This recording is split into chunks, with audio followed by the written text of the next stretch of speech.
Сәлеметсіз бе? Бұл жол апаты ғой. Бұл біздің құзырымызда емес.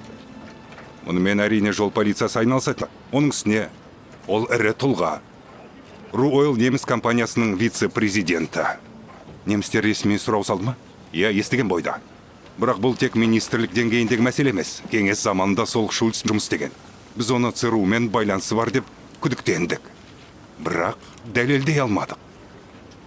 90 жылдары барлық шатасып кетті де Шульц Герман тергеу жабылып қалды. 2000 жылдары ол бизнесмен болып қайта оралды.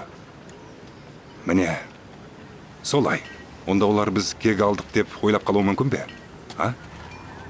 Солай ойлады да. Не болған жақын арада нақты анықтамасақ. Солай ойлайды.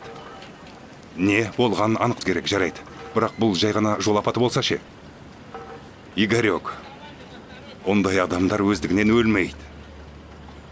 Оларға әрқашан біреу аздап көмектесіп жібереді.